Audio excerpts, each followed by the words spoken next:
There's the music once again. Tells us we're ready for another great conversation about something to do with the world of scaling up.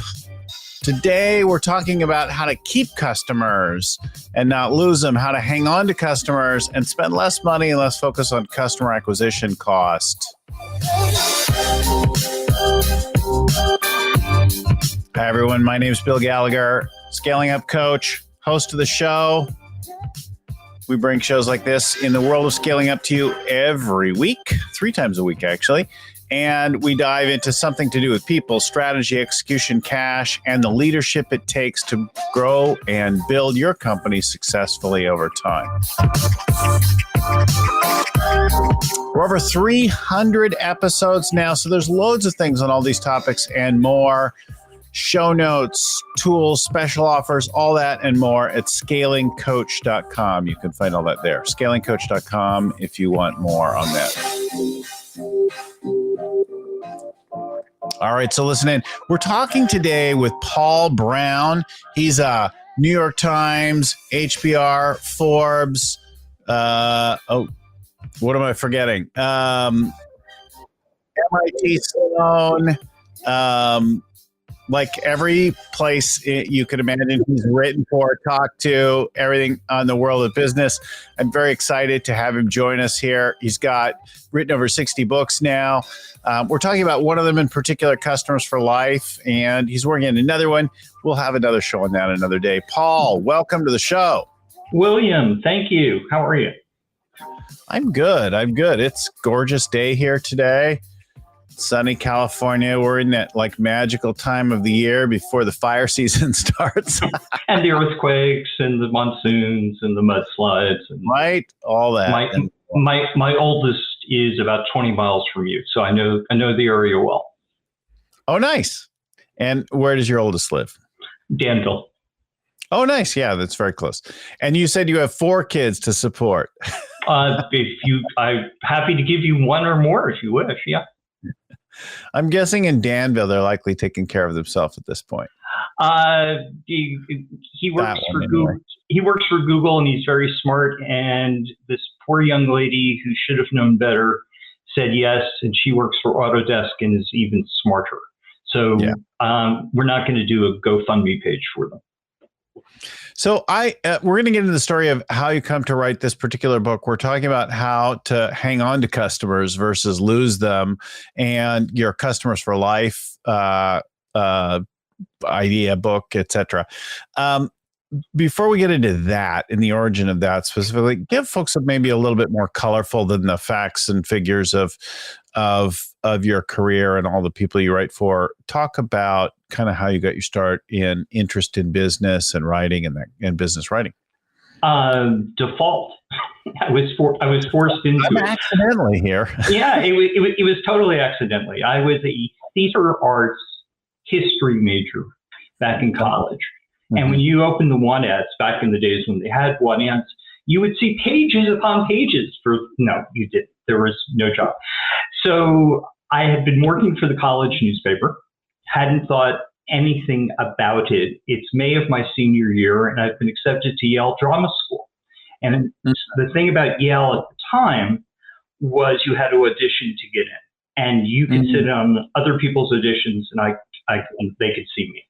So I went up and I sat on auditions, and this is now the mid to late 70s. And every guy auditioning looked like Robert Redford, right? They were just gorgeous. And the thing you do as an actor, especially if you look like me, is you say, well, he's that pretty. He can't possibly act. So I'm watching their auditions, and these guys are 10, 12, 14 times better than I'm ever going to be. So I'm saying, okay, you can go. Talented and better looking. Yeah, they're prettier and they can act. Oh, it was so depressing. Yeah. I take the train back to campus, and I have no idea what I'm going to do. And the next day would happen if you work for the college paper. I went to Rutgers. They would have college kids help cover the campus. It's called springing. You would help them out. You cover sporting events. You do whatever. And I was doing a lot of stories for the Ledger. It was a good year. The basketball team was undefeated. And there's a lot of stuff going on. And I come home from my audition, which went well, and not knowing what I'm going to do. And the next day the phone rings. It's my editor at the Star Ledger saying, "What are you doing after graduation?" And I said, "I hope to work for the Star Ledger, sir." And he said, "Well, when's graduation?" And I said, "Commencement's on Wednesday with such and such." He said, "That's really good because our pay week starts on Thursday. Show up." And this is how I got to do this. And then I do this forever. All I want to do is write features because it's easy. And for no fault of my own, one of the power plants in New Jersey owned 1/3 of 3 Mile Island. So when 3 Mile Island hit in the late 70s, they sent me out there to cover it. Again, I don't know what I'm doing. I go out there, but now all of a sudden I'm an energy writer, right? Because I've covered the aftermath of 3 Mile Island. Well, if you're an energy writer, you obviously can go to business publications. And so the next thing I know, I'm interviewing at Forbes and they say, "You're hired." And this started and it's gone on ever since. Someday they'll find out and catch me, but so far it hasn't happened. Imposter syndrome affects us all. Someday I'll be found out and they will not let me in the club anymore. They'll take away the jacket. It'd be very sad. Yeah. Interesting. I think everybody has something like that. And yet, if you weren't meant for it, then we'd be talking about another story because that would have just ended. And then you'd have been like, "Oh yeah, I did that thing once. It didn't really turn out. But this other thing happened to me and I did." So there's like an accident. And then we discover that there's something that we're actually good at in that world and that builds, and then we end up sticking with it. Right. It's really true. And when I got hired at Forbes, I said to Jim Michaels, the editor, I'm really flattered that I don't know anything about business. I could write, but I didn't know anything about business.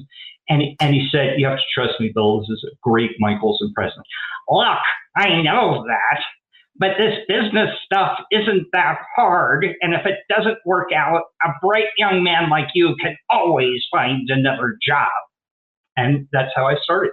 Merrill Lynch at the time had a booklet called How to Read an Annual Report. All I knew was an annual report came out once a year and had pictures.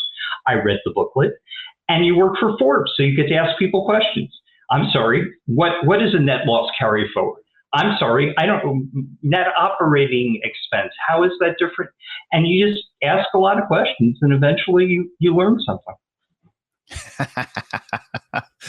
That's life. And then you die. Pretty much. All right. So talk about then this book and the story. You've got a great story about how you came to write this book and the inside and that kind of thing. Talk us through that and let's talk about the topic. So from Forbes, I go to Business Week and I'm marketing editor of Business Week. And this is the mid to late 80s. And I'm thinking there's got to be something, a cover story we can do at Business Week on customer service. To give you an idea of how long ago this was, there were only 2 publicly traded companies that even professed to have good service. One was Nordstrom's, which at the time was only in Washington State and Oregon, and the other was Neiman Marcus. That was it, and everybody else didn't do it. So I'm thinking, there's got to be something here, and I'm thinking, could customer service be a business strategy? And I have this, I write myself a note. I write lots of notes. And I'll spare you the story of how I meet Sewell, but Carl Sewell is one of the nation's largest car dealers. I'm interviewing him for something. The interview goes really well. It went so well, I stayed late. I missed my plane. He said, "Come back to the house. We'll have dinner." And he said, "What are you thinking about these days?" And I said, "I keep toying with this idea of customer service and doing something." And he said, "Come with me." And we walk into his office. And he's got 4 legal pads that he's doodled ideas about. And he's thinking, he's got one Cadillac store in Dallas. There are 3 Cadillac dealers in Dallas. He's the smallest one. And he's looking for a point of differentiation. And he's thinking about customer service. It might be the way to go. And I have this idea, there's something to be done here. And we compare notes. And, it's the old Mickey Rooney, Judy Garland thing. Hey gang, let's put on a show. Let's go write a book. And so we did. Mm-hmm. So you wrote the book with Carl? Yeah, I did. And it was really, really, really good. Because I don't know if you could tell, I'm from New York, and I'm a bit of a wise ass. And Carl is a gentleman from old Southern money. So that couldn't be more different. And what was really good is we both have the attention span of gnats. So the book, Customers for Life, has 41 chapters, no chapters longer than 5 pages, because Sewell and I couldn't sit still longer than that. So that part was good. And then we would just throw out ideas, and he would say, you know, you can sell on service. I said, you're a car dealer. You can't sell on service. People hate car dealers. How are you going to do this? And so we kept bouncing the ideas back and forth, and we distilled down the premise, and the book has done really well. Thank you. Cool. So, in our world, many people spend a lot of time thinking about how to sell more things to the same customer. There's a lot of focus on what to do more with their enthusiastic customers, but not always as much attention on how to make those customers into rabid fans. And so I love spending a little time because if you're going to sell more to the same people or keep selling to the same people, they have to be happy with you. There's got to be some aspect of the experience that's good. And a key one potential there is service. Why don't you share some of the stories from the book with us about interesting or legendary customer service examples? I think that would help bring it to life for people. Yeah, and so you said a couple of things in passing, which I think is really important. What people tend to gloss over is that customer service is a business strategy. If you can turn a one-time buyer into a lifetime customer, lots of good things happen. Your sales go up, right? But if so you're helped, but your competition's hurt, right? It's a zero-sum game. They're only going to buy the one thing. So if they're buying from you, they're not buying from your competitor. As you mentioned, and it's a really important point, that if you go through this, that your marketing costs are less because you have the customer, right? You don't have to go out and spend all the money to get them. You can sell them more stuff, which you said is a good thing. You might even be able to raise your prices a little bit. You've done a good job for them in the past. You can't gouge them, but they're happy with you, so they'll pay a fair price. So it really is a strategy.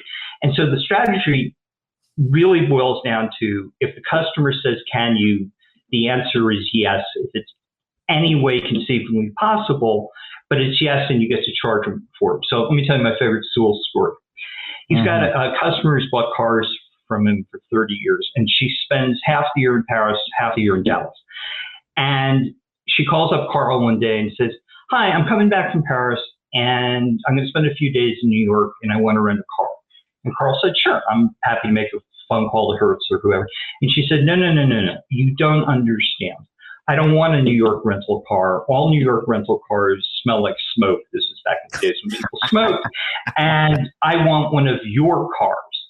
And Carl says, well, ma'am, I'm in Dallas and you're going to be. And she said, I want one of your cars in New York. And he said, sure.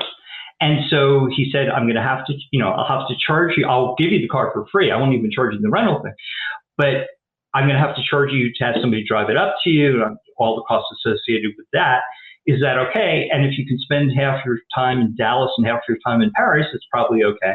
And she said yes. So the customer said, can you? The answer was yes. And she kept buying cars. Yeah, isn't that interesting? So somebody asks for something unusual and you find a way to do it. Right? We think instead so often about just locking someone in or getting a contract and make it hard to leave instead of making them love you. Right, exactly. And you can make money on the deal. This is one of the things I talk to Sewell about all the time.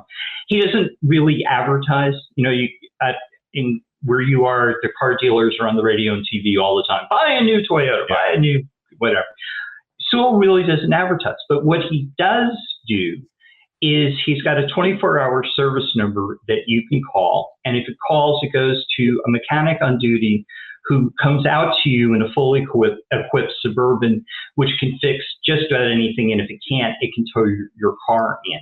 So you lock yourself out of your car, or you break the key in the thing, whatever. So the mechanic comes out, cuts you a new key right there, says, "Thank you for thinking of us," and drives away. And I said, "So you're out of your mind. What does that cost you?" And it cost him at the time $50. So let's say it's $100 now. And I said, "Why would you ever do that?" And he said, How much does a radio spot cost in drive time? $1,500. How many ads do I have to buy to get one person to come in and buy the thing? He said, "This $100 expenditure with this one guy, where's he going to buy his next car?" I said, "Oh, you're very smart." And this is what he does. So it really is a business strategy, and you can turn a one-time buyer into a lifetime customer. Well, so let's stick with the car industry for a minute, because that's your co-author and our leading story. And there are a couple of things that immediately come to mind, because it's an industry that's notorious for having people feel manipulated and taken advantage of and like that. But I've known some great one. In fact, the last car we bought, we actually bought twice. So I wanted to get my wife a car. We used to have 5 cars. Now we just have one. We had kids in the house and that kind of thing. Right. And, we had the weekend car and the going to the mountains car and like all that. We had we had a bunch of cars and a couple of motorcycles. Anyway, so we get rid of all these cars and I get my wife a new car. And we've been talking about it, whatever. So I arrange with the guy to buy it, and I want him to sell it all remotely without me going down there. So she's not tipped off, and deliver it with a bow in the driveway, right? The day before Christmas. And of course he does the whole thing, and I'm all taken care of. But when I was trying to set that up, I must have talked to at least 6 or 7 other dealers in the area who didn't answer or were slow to answer their email, their phone, that kind of thing. They're all spending money to advertise, to do whatever. This was the one guy, not only that said, answered the email, gave me a price, was competitive, followed up on things, answered follow-up questions, set the whole thing up, took care of the transaction, didn't make me come down, didn't try to trick me into coming down, and delivered the car. The first time I ever saw him, he was in my driveway with a car with a bow on it, right? And I walked my wife out, I signed a few papers, and the thing's done. In fact, the next time I had to do it, I was in the middle of leading a client strategy, like an annual planning session. And there'd been an accident. They totaled the existing car. So I sent the guy a text, "I need another one of those cars."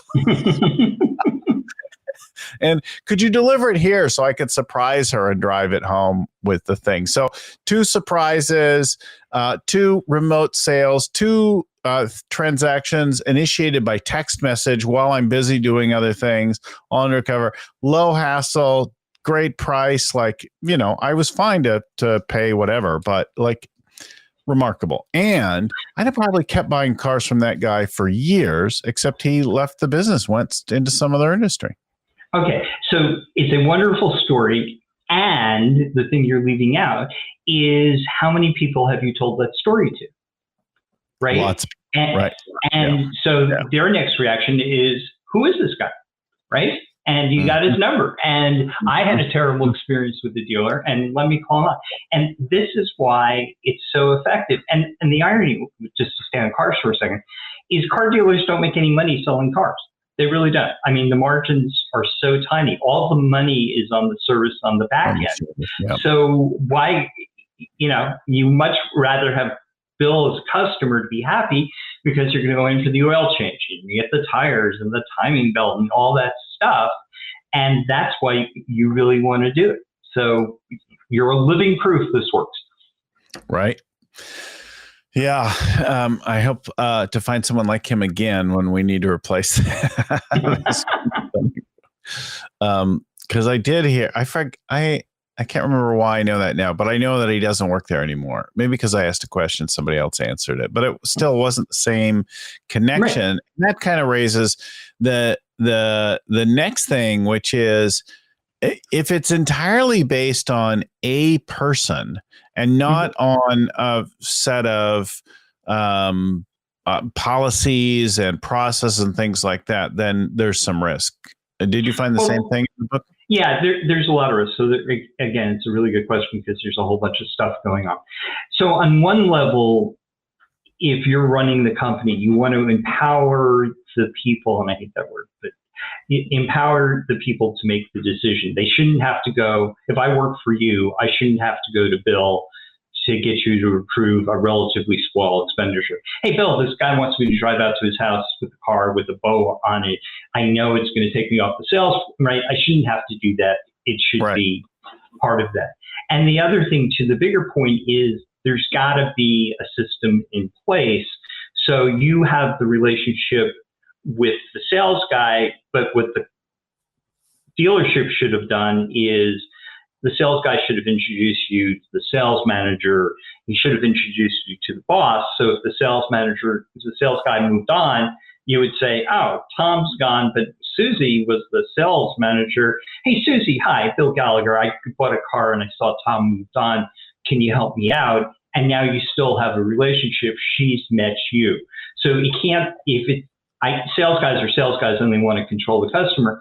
I understand that completely, but you need to have a situation in place where there's a way the customer can follow up if the sales guy moves on.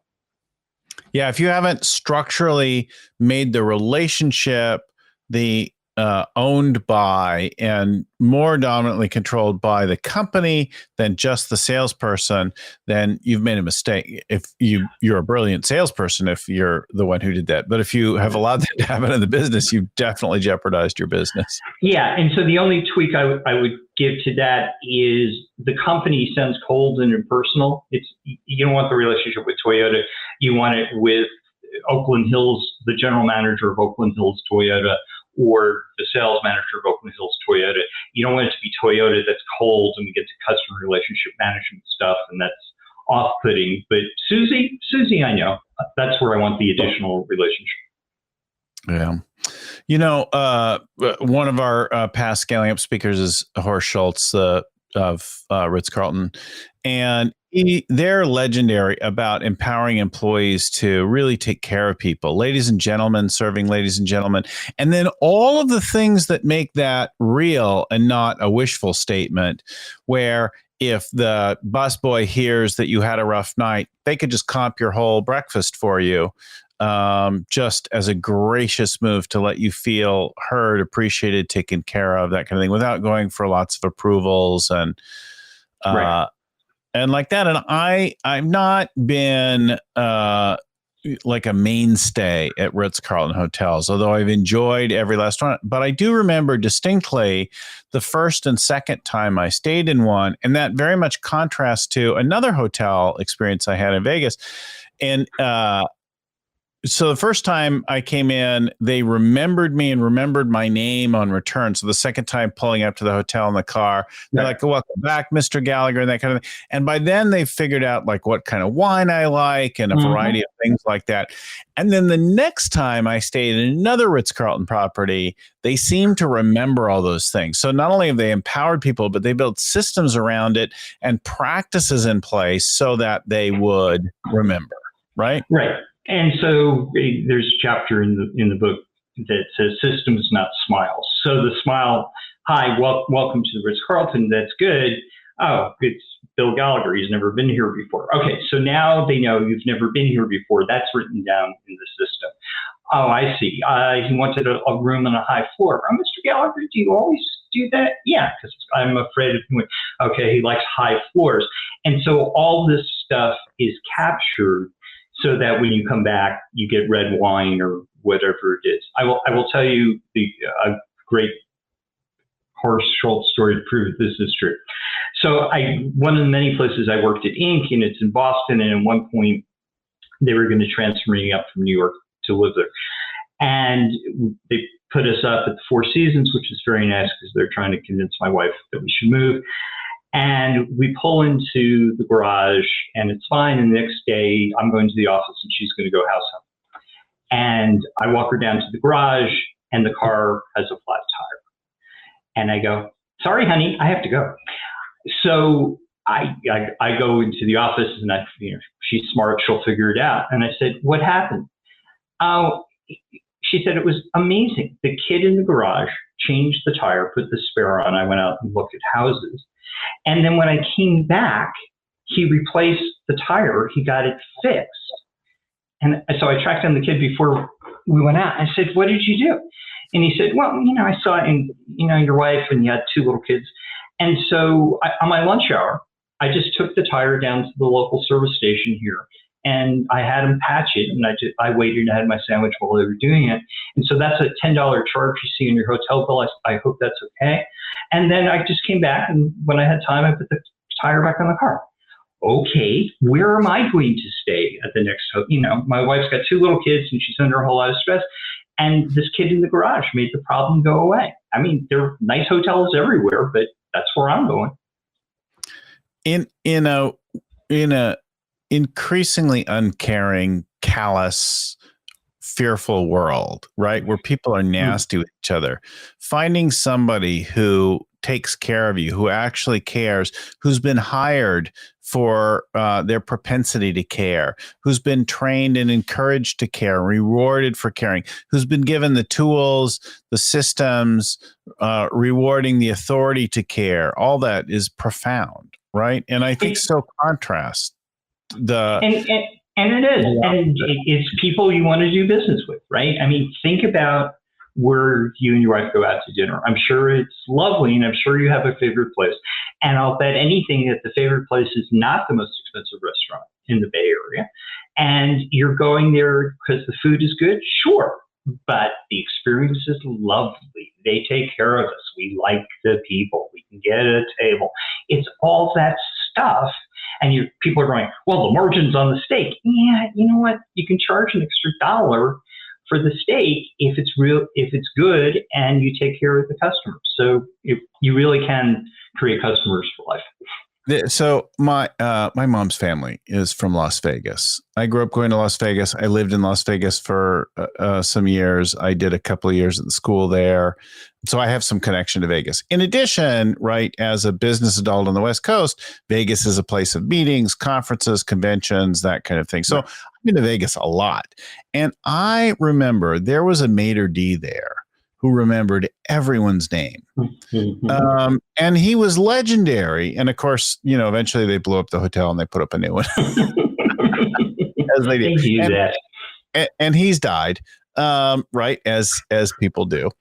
But none of that was baked in the way that it was. So, I go to Vegas today. Do they go, oh, you lived here for years, Mr. Gallagher. We remembered you. And we remember you were here a year ago before the pandemic, and welcome back to the hotel. We're so glad to have you back. And are you going to see any of your old friends at the radio station you used to work at here? And, none of that. You stand in line if you're unlucky and don't have any access. But even if you have some VIP access, like, a ton of that is lost on them. Oh, welcome back. You're a titanium member with Marriott or that kind of thing. Yeah, but none of that like personal aspect, Right. And again, and what happens, and remember I was saying with the car dealer, you want the relationship with the manager and not with Toyota. You want the relationship with the maitre d' or the hotel manager and not Marriott. It's lovely, you're titanium, whatever. But Marriott, somebody at a 1-800 Marriott line doesn't care. I mean, your name comes up. Oh, be nice to Bill because he spends lots of money with us. Okay, that's not the same as welcome back. Right. The house car is available if you need it. Right. That's what you want. So I coached a number of companies through their growth periods in Hawaii. And so there was a regular hotel I would fly into. And I spent years living in Hawaii as a kid. And I went back, and I'm so happy to be back and that kind of thing. I went back to the same hotel 7 times because of where it was located and like that. And eventually I'm like, you know what? They never upgrade my room. They never act like they recognize me. They never. So I went across to another hotel who upgraded me every single time, who welcomed me back, who, like that kind of thing, and treated me like I was somebody, made me feel special. Right. And what did the upgrade cost them? right? I mean, the room was empty anyway Available because stock, right? Yeah, right, exactly. it was available. It was free, so it didn't cost them anything. And now you feel better. And yeah, so again, it's this stuff. And the location wasn't quite as good as the other one. Right. Like, I'd rather have been, from a location standpoint, the other one is a little quieter, a little bit nicer beach, like that kind of thing. But they made you feel special and comfortable, and so you go back there. This customer service stuff is not that hard. Not that hard, and yet how come our experiences keep being like they are, right? Well, because people don't think it through. So I figured I should have an experience because I knew I was going to talk to you. So we picked on car dealers. Let's pick on a cable company. I won't name. I won't name a cable. One of those this week. Okay, so I live in the middle of nowhere. We have one television set because it's now just my wife and me. The remote control dies. And I go, change the batteries. I reboot the system. No, it doesn't. Okay. The first thing that happens is on the customer service stuff is if you make a good product, you don't really need this customer service stuff. If they had a better remote control that didn't die, I wouldn't now be in this loop. I need customer service. Okay. So problem number one, the product wasn't very good. So I call the cable company and they put me on hold for 9 minutes and 45 seconds because I have a timer on my phone. And I'm thinking, wait, this is ridiculous. We have the technology now that we're sorry, our hold times are beyond usual. Please leave your number. We'll call you back at 37 minutes. No, the cable company doesn't do this. I get through to the cable company and they say, oh, well, would you like us to switch you to your local office, local retail outlet to see if they have a remote? No. I mean, why don't you know if you have a remote? You can't plug into the system? No, sir, we really can't. Okay. So what do I do? He said, you could drive between 9 and 5. That's when the store's open. You can drive the 17 miles to the store to see if they have a new remote. I'm saying, that doesn't seem like a good idea, does it? Well, if you want, we can send it to you. You'll have it within 7 to 10 days. Wait. If the customer says, can you? The answer is yes. I need a new remote. Paul, are you willing to wait 7 to 10 days with your one television set not to watch TV? No, the Yankees are on this weekend. Well, that's the way. Okay. So I said, fine. So 7 to 10 days, they're going to send me a remote. Day 11, I call. No remote. What happened? Oh, we'll FedEx it out to you so you'll have it tomorrow. I'm going, all right, so this is day 12. And then I said, look, I never do this, but it's been 12 days. And do you guys know what you're charging me a month for service? Well, as a matter of fact, we do, Mr. Brown. It's a lot of money. I said, can I have a credit? Because at least I'll feel better. Mr. Brown, we can give you a credit on the rental of the remote. So that will come to 18 cents a day times the 11 days. So why don't we round that up to $1? Yeah. And I say, and so in answer to your question, why do we still have these problems? Because nobody thinks it through from the customer's point of view. If the cable company had, they would say, oh, if we have really good remotes, then they won't break and we won't have this problem. If they do break, then let the customer service rep know if we have it in the system, right? And just kind of walk through every step. What could go wrong? Okay, we now know what can go wrong. Let's build systems to take care of that. But in the same way, your hotel experience, they didn't think about, you had been there a lot. My cable company had never really thought this through from the customer's point of view. And so that's why we get frustrated, because what you and I can figure out as customers, most people can, and it makes it even more annoying. Why don't they care? So I've been in and coached a number of companies, and I think the thing comes up again and again is, oh, we can't afford that. Oh, it's going to be really expensive, right? And I don't think we are factoring in the cost of pissing people off and reselling customers, right? Well, and that gets to what we talked about before, right? It would be so much easier. I live on Cape Cod. It would be so much easier for my cable company, who will remain nameless because I don't want to blame NBC. Well, no, I'm on Cape Cod. But if I switch, we're out, we now have 2 TVs and the remote and the streaming and this and that. They're out $3,000 a year. Yeah. Okay, multiply me times whatever. That's a big number. Maybe you could spend $10 or whatever it would have taken and save $2,990. Yes, I think very often, if they're calculating the cost of one cable box over another that they have to install from the latest provider, the latest version of whatever that they're installing in. I think very often the calculus is not including how many interactions where they book someone to come out to your house between 10 and 7 p.m. Right. And it gets back to all that. Like, okay, so pay a couple bucks more for the box that you're going to put in the customer's house. And your service calls will be so much less, and the customer's there. And the other thing you could do that people don't think about is just be transparent about it. Look, we could sell you could either give the customer a choice. We can sell you good, better, best when it comes to the cable box. And the rental is $10, $12, or $15 a month, and say, okay, here's the deal. Here's why it's 12. Here's why it's 15. Or the other thing is, and this is where companies freak out, and they really shouldn't. They can say, look, we know that we're $5 more than brand X. We'll make it worth your while. Try us. If you're unhappy, we'll kick you back. We'll give you about the $5 back. Hold us to a higher standard. Everybody says we're terrific. We really are. We'll put our money where our mouth is. And you can do that too. How much, I would pay a couple dollars more not to ever have to call my cable company again. Oh, okay. This sounds like a business opportunity to me. So let's say it's a third of the market. Can you create pricing for that third of the market at that level? You probably could. Yes. There's something great. So the cost of keeping a customer may in fact be quite a bit less than the cost of finding a new customer. And clearly there's market value in having raving fans of customers. So keeping them is cheaper than getting a new one.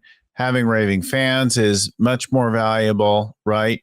And you said something in there as well. When somebody asks for something, say yes. Just don't assume that you have to do that for free. I see this again and again with especially some of the SaaS companies that we work with. They're like, customer asks for this, customer asks for that. They're going to want us out of business.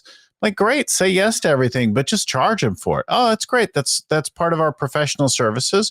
You can have that. It's whatever dollars. And then they might say, oh yeah, I didn't really want it that badly.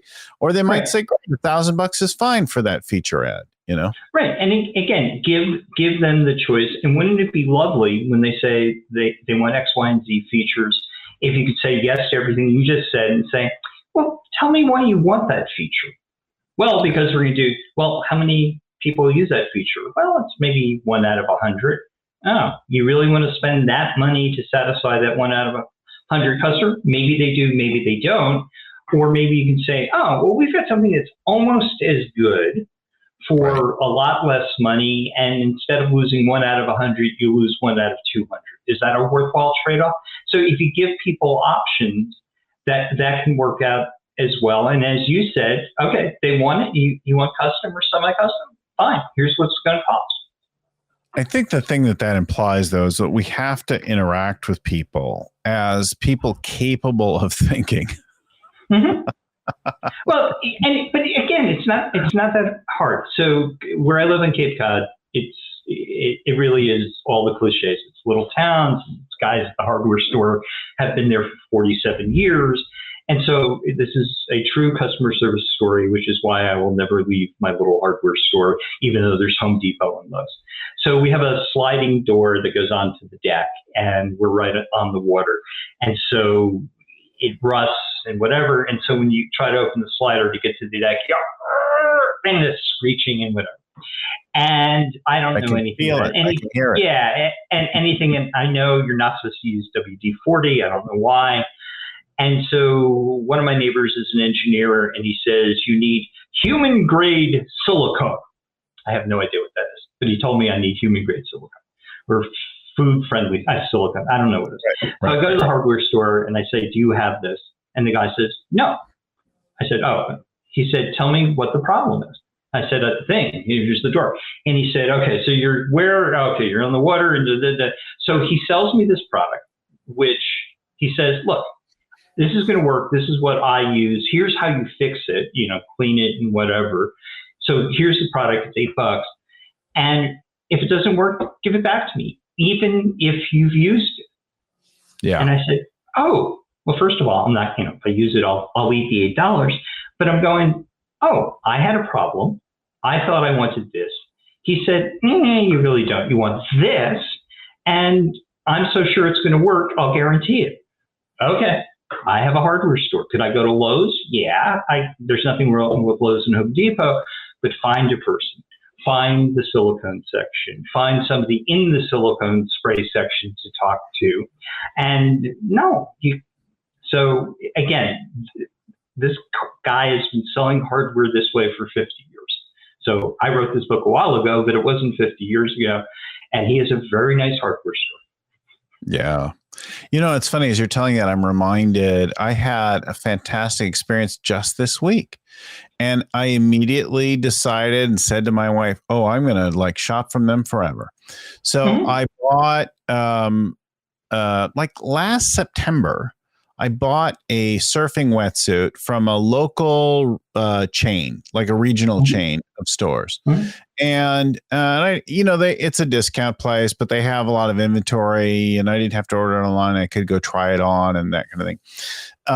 And my old wetsuit had broken out. Now, wetsuit's still in good condition, but last week I was pulling it up and it's just an amazing day, and I'm just desperate to get out there, and I'm trying to get the zipper up, and it ripped apart, right? And it shouldn't have failed in that way. So I called him up, and I'm like, I'm not exactly sure when I bought this, and I don't have a receipt anywhere, but I bought it from you. And do you have any more of these? Can you do anything? And I really expected him to say, sorry, no, we can't. But they said, well, why don't you come in and see what we've got and show it to us? And so I drove down a couple hours later, and they said, well, why don't you go see if we have one in the back one? And I came back, and they just said, yeah, that looks like about the same. Here, let me see if there's any price difference between the two. They're like, yes, there is definitely a price difference between these two wetsuits. Now, it was exactly the same model just a year later, right?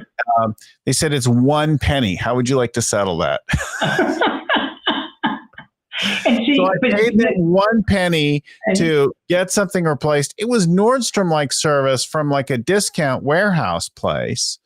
I'm like, oh my God, I'm going to keep coming back here. And they of course had they could easily find the transaction in their system tied to my name and phone number. Right. And again, you're going to tell this story to countless people. This was the thing. People. Right. So when it's Sports Basement is the company. See, that's good. We'll give them a plug. So back when I worked for magazines, when Home Depot and Lowe's were coming into the fore, I did a piece for somebody, probably Business Week, that said the death of local hardware stores, because Home Depot and Lowe's are going to come in and drive them out of business. And God, you probably can Google it. It's probably a cover I did. And what I didn't understand was the guy down the road from me who's been selling hardware for 50 years, that he's going to do that. And the thing he sold me for $8, I'm sure Lowe's and Home Depot has for $7. Okay. But it's worth the extra $1 to me, A, not to go that far, and B, just have this guy say, no, I understand your problem. This will work.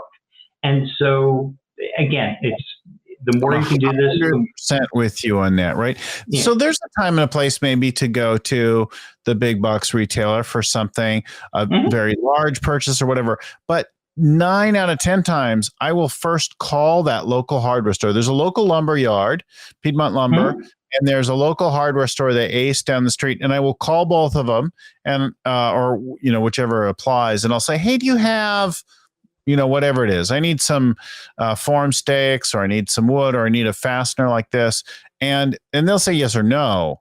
But I will do anything to go there before I go to Home Depot, for the distance, the parking, the empty store, the long lines. Like, the whole experience is pretty nasty of going to Home Depot. over one of those other places if I can help it. Right. And so if you're the local hardware store guy or gal, you say, okay, maybe we can't compete on price. And for a lot of things, they can't. Weber grills are going to be the same price at your local hardware store as they are at Lowe's, because that's the way Weber Grill sells Weber Grill. Okay, but if I can't compete on scale and size, what can I compete on? Oh, I can compete on the fact that Brown just bought this house. It needs work. God knows it needs work. And I can be the first stop, like Bill calls me, Paul will call me. Oh, well, there's a lot of Bills and Pauls, and the housing market's going nuts, and people are moving in, and there's going to be new sanding stuff. And so can I compete on service? Yeah, I probably can. And can I charge a bit more if I have to because I can't buy on scale? Yeah, you can. Yeah, not like 10 times more, but No. am I paying attention to every nickel in those places? No, I've got a project. It's Saturday. I got to get the thing done, right? Right. And are you going to go, right? Your wife's saying it's got to get done this Saturday. And you started late on the Saturday, and so now you're an hour behind of where you're going to be on the thing. And are you going to drive an extra half an hour to save 20 minutes when you're burning gas to do it? Probably not. Yeah.